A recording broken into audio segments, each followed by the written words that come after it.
ಮೊದಲು ಗೃಹ ಸಚಿವರು ಹೇಳಿದ್ರು ಸಣ್ಣ ಘಟನೆ ಅಂದರು, ಅದೊಂದು ಆಕಸ್ಮಿಕವಾದಂಥ ಪ್ರಕರಣ ಅಂದರು. FIR ಅಲ್ಲಿ ಏನಿದೆ, ಪೊಲೀಸ್ FIR ಹಾಕಿದಾಗ ಕೋಮುಗಲಭೆ ಅಂತಕ್ಕಂಥದ್ದನ್ನು ಸೇರಿಸವ್ರೆ FIRನಲ್ಲಿ. ನಂತರ ನಮ್ಮಗಳನ್ನು ಕೊಲೆ ಮಾಡೋಕ್ಕೆ ಬಂದಿದ್ರು ಅಂತ ಹೇಳಿದ್ದಾರೆ. ಈ ಸರ್ಕಾರದಲ್ಲಿ ಗೃಹ ಸಚಿವರ ಹೇಳಿಕೆ ನೋಡಿದಾಗ ಪಾಪ ಮೂರು ಅವಧಿ ಮಂತ್ರಿ ಆಗಿದ್ರಂತಲ್ಲ, ಭಾಳ ಅನುಭವ ಇದೆಯಂತಲ್ಲ, ಇದೇ ಅವರ ಅನುಭವ.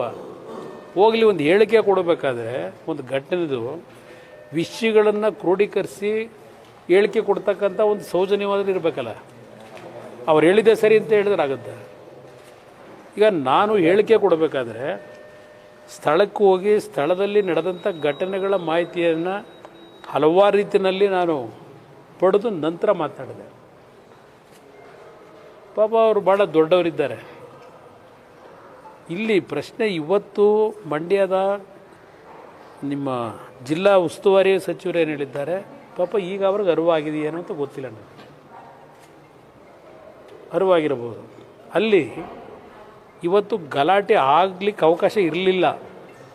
ಇದ್ದಿದ್ದು 100-150 ಜನ 10 ನಿಮಿಷದಲ್ಲಿ ಅವ್ರನ್ನ ಡಿಸ್ಪರ್ಸ್ ಮಾಡ್ಬೋದಾಗಿತ್ತು. ಯಾತಕ್ಕೆ ಮಾಡಲಿಲ್ಲ? ಯಾಕೆ ಫೇಲ್ಯೂರ್ ಆಯ್ತದು? ಇದೆಲ್ಲ ನೋಡಿದಾಗ ಸರ್ಕಾರದಲ್ಲಿ ಇಂಥ ಒಂದು ಪ್ರಕರಣಗಳ ನಡೀಲಿ ಅಂತಕ್ಕಂಥ ಉದ್ದೇಶವೇ ಅವರಿಗಿದೆ. ಕಾರಣ, ಈಗ ನೀವು ಕಳೆದ 1 ತಿಂಗಳಿಂದ ನಾನು ಮಾಧ್ಯಮದಲ್ಲೇ ಗಮನಿಸ್ತೀನಿ, ಹಲವಾರು ಸೂಕ್ಷ್ಮವಾದಂಥ ಪ್ರಕರಣಗಳು ಪ್ರತಿನಿತ್ಯ ನಿಮ್ಮ ಹತ್ರ ಬರ್ತಾಯಿದೆ.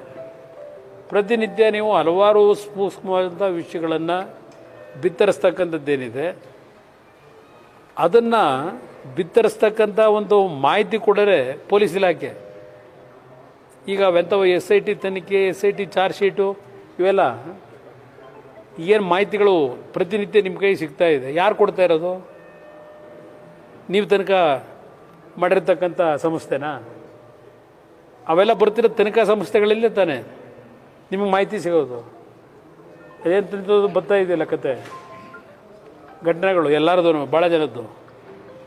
ಈ ಥರ ಘಟನೆಗಳನ್ನು ತರೋದ್ರಿಂದ ಮುಖ್ಯಮಂತ್ರಿಗಳ ಮೂಢ ಹಗರಣ ಇರ್ಬೋದು, ಇಲ್ಲಿಂದ ನಿಮ್ಮ ವಾಲ್ಮೀಕಿ ಹಗರಣ ಇರ್ಬೋದು, ವಾಲ್ಮೀಕಿ ಹಗರಣ ಅಲ್ಲ, ವಾಲ್ಮೀಕಿ ಅಭಿವೃದ್ಧಿ ನಿಗಮದ ಹಗರಣ, ಇದೆಲ್ಲವನ್ನು ಮುಚ್ಚಾಕೊಳ್ಳಿಕ್ಕೆ, ಸರ್ಕಾರದ ವೈಫಲ್ಯಗಳನ್ನು ಮುಚ್ಚಾಕೊಳ್ಳಿಕ್ಕೆ ಈ ರೀತಿಯ ಒಂದು ವ್ಯವಸ್ಥಿತವಾದಂಥ ಒಂದು ವಿಷಯಗಳನ್ನು ಬೇರೆ ಕಡೆಗೆ ಡೈವರ್ಟ್ ಮಾಡ್ತಕ್ಕಂಥದ್ದಕ್ಕೆ ಇದೆಲ್ಲ ನಡೀತದೆ. ತಮ್ಮ ಆಪ್ತರು ಇಲ್ಲ ಅಲ್ಲಿ ಅವ್ರ ಮಗ ಇದ್ದಿದ್ದು ಅಂತ ಹೇಳಿದ್ದಾರೆ ಚಲುವರಾಯ ಸ್ವಾಮಿ. ಎಲ್ಲಿ ಘಟನೆ ಆದಾಗ ಚಲುವರಾಯ ಸ್ವಾಮಿ ಅವರ ಆಪ್ತ ಮತ್ತೆ ನಾಗಮಂಗಲ ಕಾಂಗ್ರೆಸ್ ಅಧ್ಯಕ್ಷ, ನಾನು ಬ್ಲಾಕ್ ಕಾಂಗ್ರೆಸ್ ಅಧ್ಯಕ್ಷರ ಹೆಸರು ಹೇಳಿಲ್ಲ, ಅವ್ರ ಮಗನ ಹೆಸರು ನಾನು ಹೇಳಿಲ್ಲ. ನಾನು ಹೇಳಿಕೆ ತೆಗೆದು ನೋಡಿ, ನಾನು ಯಾರ ಬಗ್ಗೆನೂ ಹೇಳಿ, ಕಾಂಗ್ರೆಸ್ ಪಕ್ಷದ ಕಾರ್ಯಕರ್ತರು ಇದ್ದಾರೆ, BJPಯವರು ಇದ್ದಾರೆ, ಸ್ಥಳದ ಕಾರ್ಯಕರ್ತರು ಇದ್ದಾರೆ ಅಂತ ಹೇಳಿದ್ದೀನಿ ಮೆರವಣಿಗೆಯಲ್ಲಿ.